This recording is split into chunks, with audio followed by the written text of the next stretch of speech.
Well, joining me now to discuss the conflict in Israel and Gaza is a TV host and satirist, Bاسم Youssef. Bاسم, it's great to have you back on the program. I wish it was under different circumstances. First of all, what is your reaction to what happened on October the 7th? Oh, it was terrible, of course. I mean, we kind of get our news kind of also secondhand because, you know, my wife's family, they live in Gaza. They have cousins and uncles there, and their house also was bombed. We haven't been able to communicate with them for the past 3 days. Communication are lost. So we don't know actually what is the how are they doing, but you know, we're used to that. I mean, it's just like it's very repetitive. We're used to that. We're used to them being bombed every time and moving from one place to the other. You know, it's just like those Palestinians. They're very dramatic. Israel killing us, but they never die. I mean, they always come back. You know, they're very difficult to kill. Very difficult people to kill. I know because I'm married to one. I tried many times. Couldn't kill her. I mean, there's a dark humor there, and I understand why. Because no, it's not dark humor. I try to get to her every time, but she uses our kids as human shields. I can never take her out. Again, I understand the humor, but to be serious, Bاسم, about this tonight. I will be serious. Now, I will be serious. I was watching your interview with Ben Shapiro, and I will tell you one thing. Yeah. I think that Ben Shapiro is one of the smartest people who ever walked this earth. He's very, very smart. I follow him, and I believe everything he said. And when he came on your show, his solution was, and I quote, his solution was that the solution for this is for Israel to annex Gaza and to kill as many son of bitches as possible to make sure that this will never happen again. And anyone who called for a ceasefire will be a terrorist sympathizer. So God forbid, I don't want to be labeled as a terrorist sympathizer. So I agree with Ben Shapiro. I think we should kill as many son of bitches as possible. Well, let me, so far, but Bاسm, so far 3,500 people were killed, including 5,000 son of bitches in the bombing of the Baptist hospital as we speak right now. 1/3 of those 3,500 were children.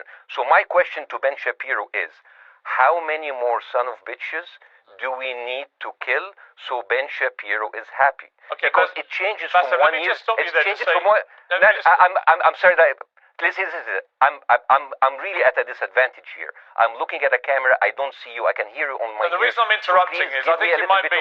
I think you're conflating different interviews with Ben Shapiro. He didn't use the phrase "sons of bitches" with me. Let me play to you what he actually said on my show. He did. Go back to your interview. No, he didn't. That was another interview. But let me play what he said to me here.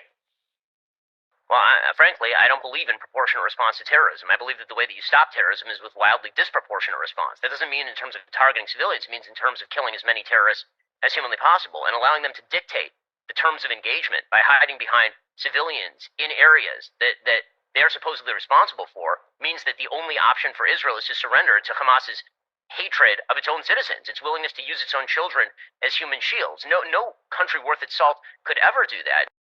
Now that is substantively different to what you said he said, right? He's talking there but specifically about Hamas terrorists. I agree with him.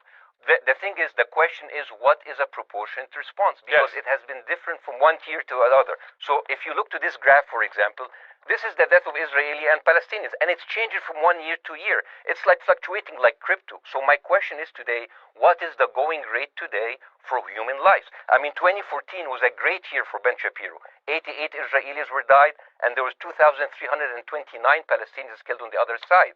That is one Israeli for 27 Palestinians. That is a very good exchange rate. What I'm saying is, what is the exchange rate for today? So you guys will be happy. That's my question. Well, it's not me. It's not me, guys. I'm not on either side. No, not you. Like when I say you guys, I say like the people on the other side of that. I know that you don't think like that, Piers. You're one of the good guys. But let me tell you something. I mean, the reason that I'm using this is that I can't remember what happened in 2014, and there was no music festival. But there must be something. I mean, they must do something. It is their fault. It has to be something. I mean, 2018, 300 Palestinians died. Who's counting? You know. So the thing is, what my question is, let's find what is the exchange rate for human life today, so we expect the future death of Palestinians, and we'll be happy to it. My response to that would be this, Bاسm. I thought carefully about this because I think it's very tricky for people like me to immerse ourselves into a conflict where we're not directly involved.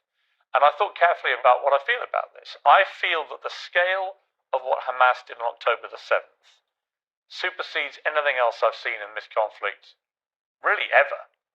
That the savagery, the butchery, the slaughter of 1,300 people, the shooting of babies, the 100%. kidnapping of grandmothers and so on. So if we can agree on that, which I think is inarguable, then the question then becomes again about proportion. I don't disagree that there's been a lot of bad stuff on both sides going back historically for decades. But if we agree that this was on a different level altogether, quite deliberately by Hamas, designed to provoke. Here's my question. Let me ask you a question. And the question, because you raised it earlier about proportion. I honestly don't know what the proportionate response is.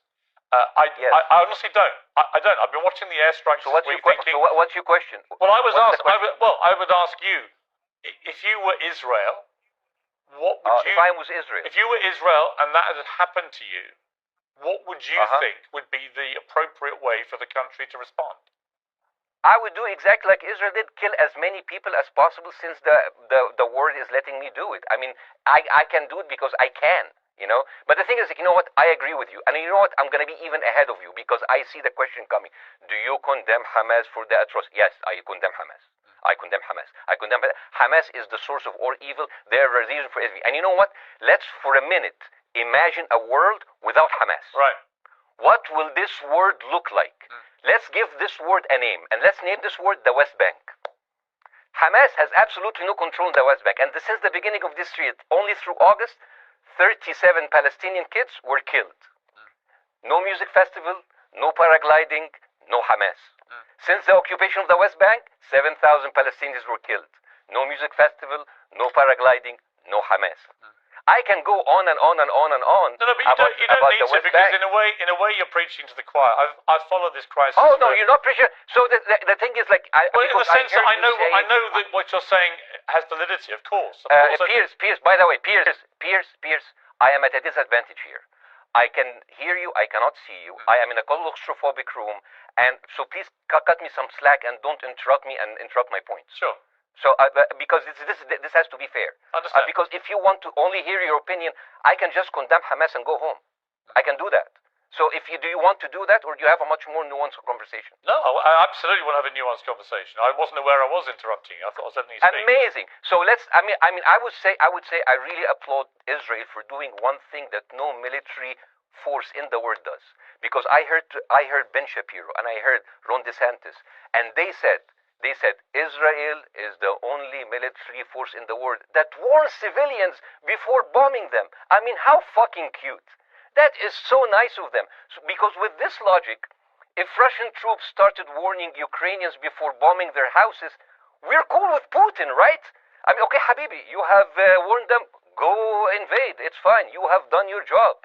I mean, the thing is, and I understand, and I also heard Ben Shapiro talking about Human Shield. So you remember my wife's family, they live in Gaza. So I asked them, I told them, when Israel gives you the nice warning, the cute warning, does Hamas force you to stay in your home so you can be bombed and use as human shield?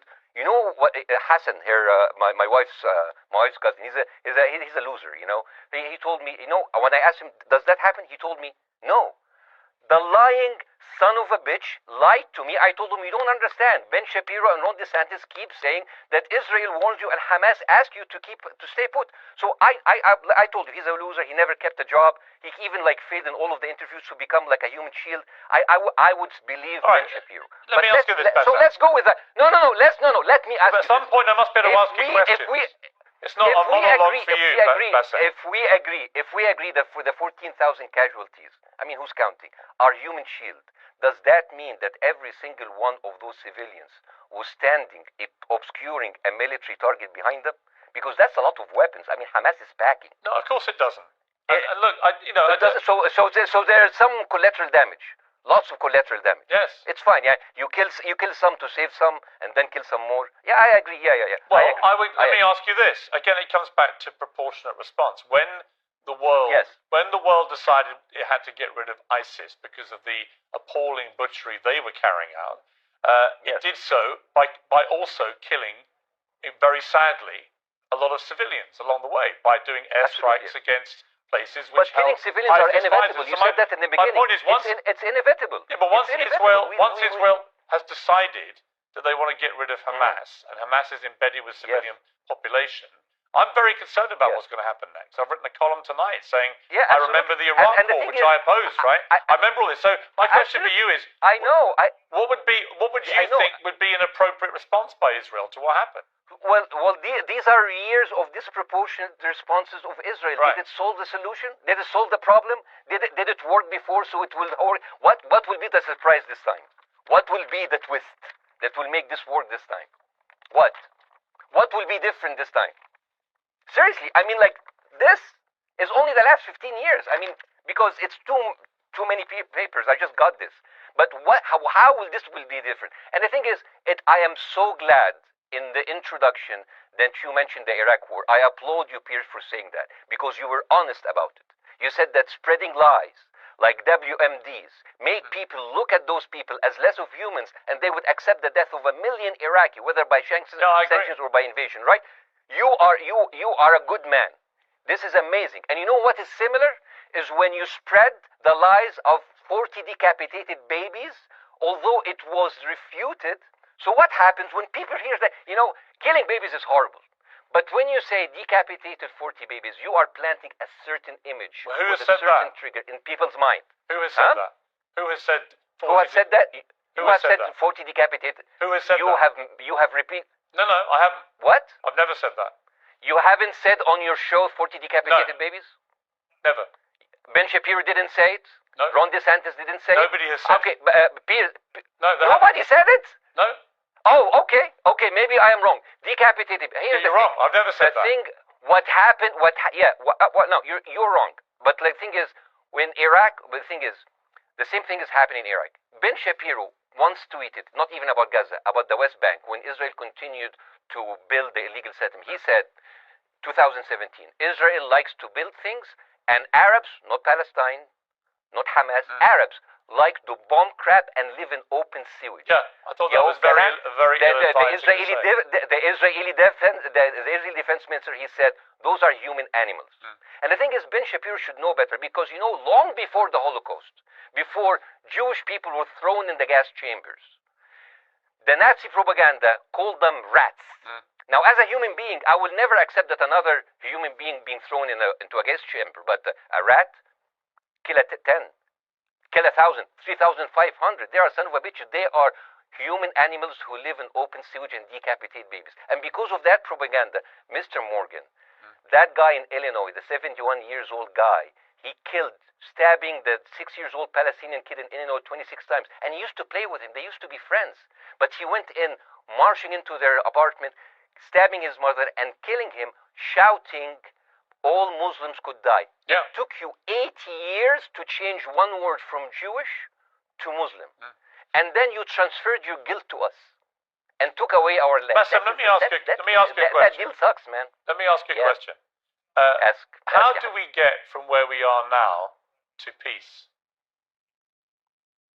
Well, first of all, you need to change the perception.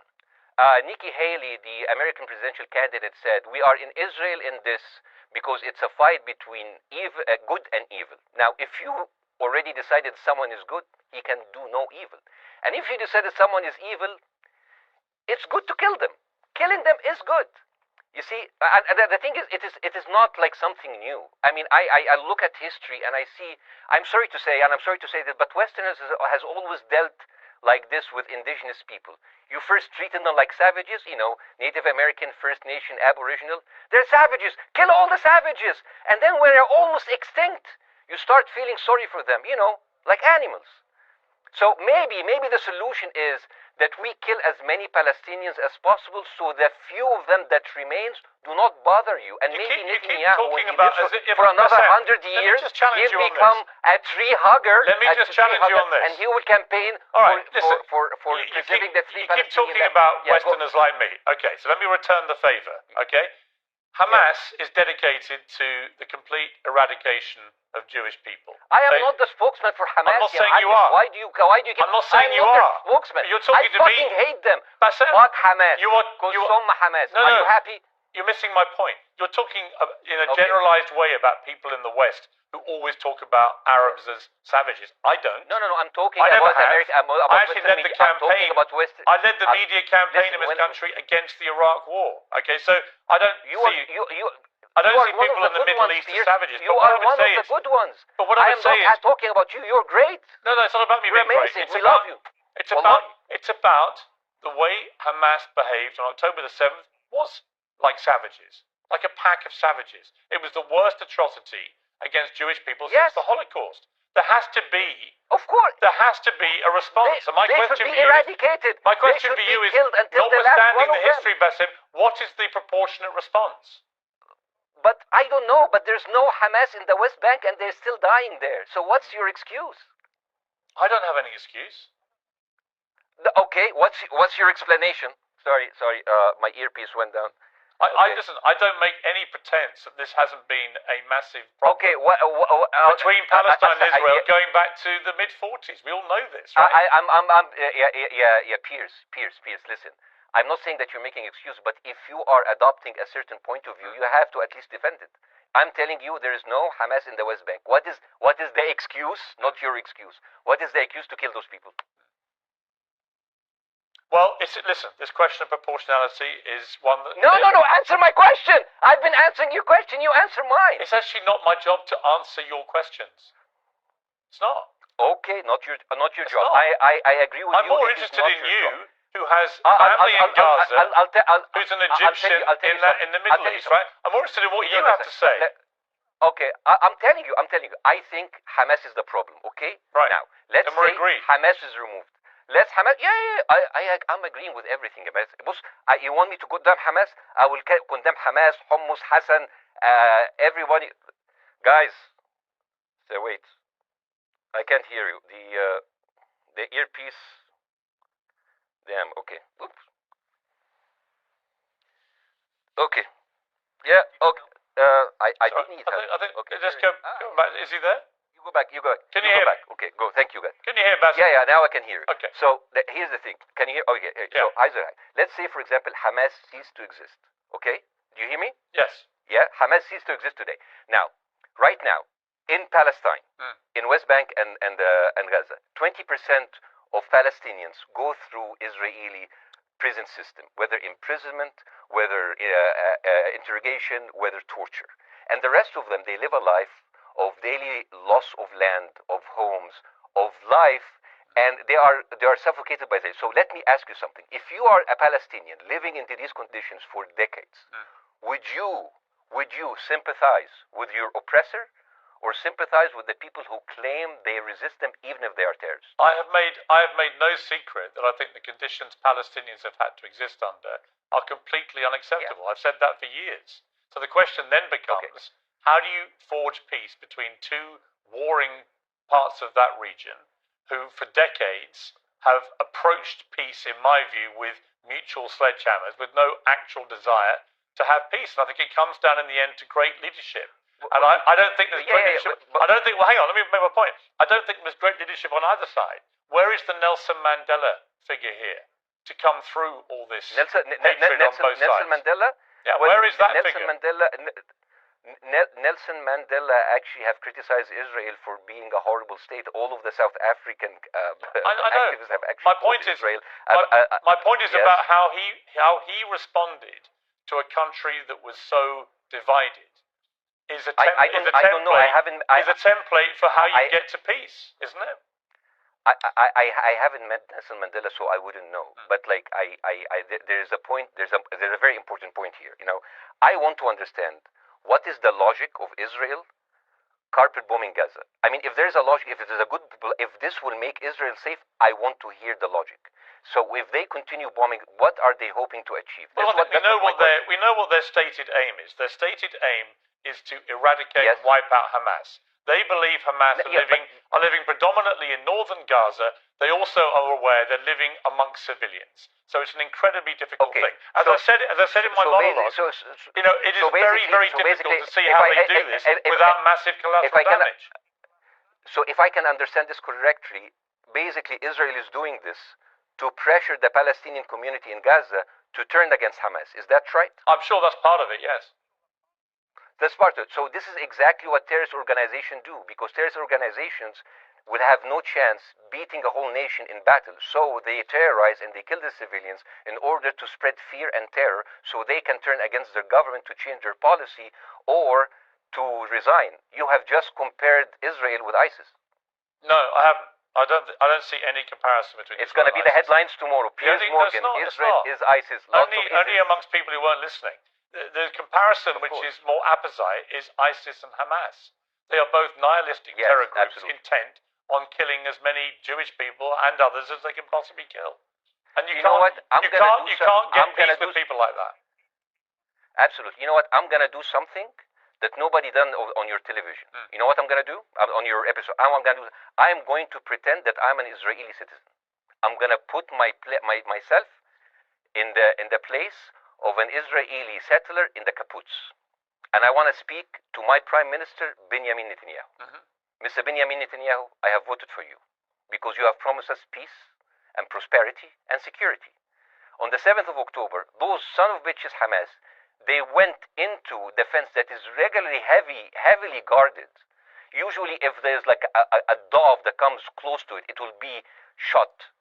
Those people went in, and they went for 6 hours before IDF forces was deployed, killing our friends, our families, kidnapping our grandmothers and babies, and went in. I want to ask you, Mr. Prime Minister, after you have fractured the Israeli community and you have fucked our courts, our Supreme Courts, what are you doing with the money being given to you, to the United States? Also, you are carpet bombing Gaza with absolutely no regard to our hostages, our people. I heard a rumor in the kibbutz that you're doing that you let that happen as an excuse to carpet bomb Gaza, so you push them into Sinai. And I didn't believe it. I said, not my Prime Minister, he can never do that. And then I watched an interview for Danny Ayalon. He was your chief advisor. He was also the Israeli ambassador to the United States. And you know what he said, Mr. Prime Minister? He said that the solution for those Palestinians is to go into a vast land of Sinai and live into tent cities temporarily, temporarily, wink wink, until we build Gaza again, and then we invite you back. يعني عبط احنا بقى. يعني فاهمني؟ We've seen this movie before. So يعني and when I saw this, I couldn't explain to my fellows in the kibbutz, how come our Israeli government is trading human lives for another piece of land? So as an Israeli citizen, I need to hold my Israeli government accountable. And as an American citizen, I want to know all of these money that we are giving to Israel. We're giving them $4 billion every year. Joe Biden said it's the best investment America ever done. Well, if I am in the place of Joe Biden, I would say, sorry, don't speak. I would say, if I was Joe Biden, I would go down and whisper in the ears of Netanyahu and tell them, I hate bad investment. They haunt me, like Littlefinger in Game of Thrones. But the thing is, this is the problem. Israel always victimizes itself, and I have never seen a victim putting their oppressor under siege and bombing them 24/7. Israel wants you to believe that they are the victim. Dealing with Israel is so difficult. It's like being in a relationship with a narcissistic psychopath. He fucks you up, and then he makes you think it's your fault. All right, you look at Israel as Superman, but they're really homelanders. Wallahi, they are shooting fish in a barrel, and they are annoyed with the splashes. Bاسم, I want to say two things. One, if you could just slightly manage your language. We are uncensored, but if you keep swearing, I'm very sorry. We have to apologise to viewers who may be offended by that. I apologize. But I understand passions run high, so let's not get too bogged down about the odd swear I word. apologize to the viewers. I apologize to the viewers for my language. My second question is this: after the sight of dead civilians. After the break, we have the managing director of the Daily Wire, which is Ben Shapiro's company. We were going to interview him on his own, but he's happy to come on and talk with you directly if you are prepared to stay. Well, of course, I can stay, but again, I am. Fuck this. I am in a disadvantage, and I would like to have my space to respond. Okay, we'll come back after the break. Because here's the thing. There's Bassem, two things we're going to go to a break. All right. When we come back from the break, it'll be you and Jeremy Boring from the Daily Wire. I have news. We're taking a short break, Bassem. I'll be back. Welcome back to Uncensored. For more on the situation in Israel, I'm joined now by the CEO and co-founder of the Daily Wire, Ben Shapiro's partner, Jeremy Boring. Jeremy, thank you very much indeed for joining me. I'm sorry we demoted you earlier to mere MD. You are the CEO and co-founder. You know Ben Shapiro better than anyone, really. I did a big interview with Ben, obviously, the other night, which went around the world and has sparked a big reaction, including from our guest, Bassem Youssef, who's still with us. First of all, you've been listening to Bassem and what he's been saying. What's your response? Well, first of all, I make it a point not to speak for Ben Shapiro. He's got a 20 IQ points on me and speaks for a living professionally, so he's much better prepared to defend himself. But as his business partner, as his best friend, I do feel like I have to respond to the things that Bassem was just saying. First of all, the question of how many sons of bitches have to be killed in order to end this conflict, I suppose that the answer is as many of them as it takes. That doesn't mean that I or Ben or any decent person in their right mind is happy with the killing of civilians. I posted at the very beginning of this conflict that a woman or a child blown apart in Gaza is just as tragic as a Jewish baby killed in one of the settlements. That doesn't mean that Israel's actions and the actions of Hamas are morally equivalent. You know, the tragedy is the tragedy, but the moral equivalency is nonsense. If you entered Israel with the express purpose of targeting and murdering civilians with your own hands in cold blood, that is not comparable to Israel bombing targets in the Gaza Strip and killing civilians as a terrible, tragic consequence. War is terrible. War is an awful thing. That's why decent people don't lightly engage in war, and why Hamas should not have incited this war.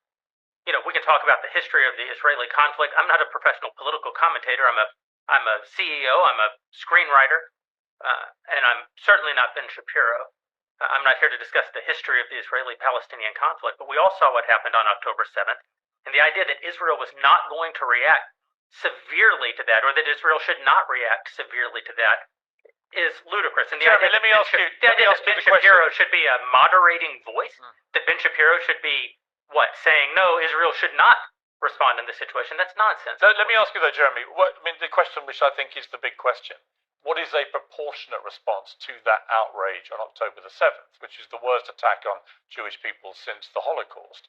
What is proportionate? If it's true, as reports are suggesting tonight, that there may have been a hospital hit by an Israeli strike and up to 500 people or more have died, that would seem to me, if that is verified, and it's not verified yet, we don't know exactly what has happened other than there's been a hit on this hospital, but if that is verified to have been an Israeli strike, that will strike many people as disproportionate.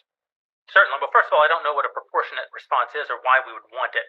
I suppose a proportionate response would be for 3,000 Israelis to go through the fence, gun down innocent Palestinian women and children, burn their bodies, burn them alive, take hostages, rape their women.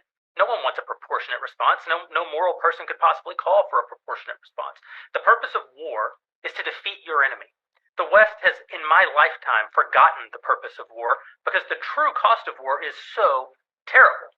The last time the West engaged in war and won it was World War II, and they did it through incredible brutality. They did it by bringing their enemies to heel.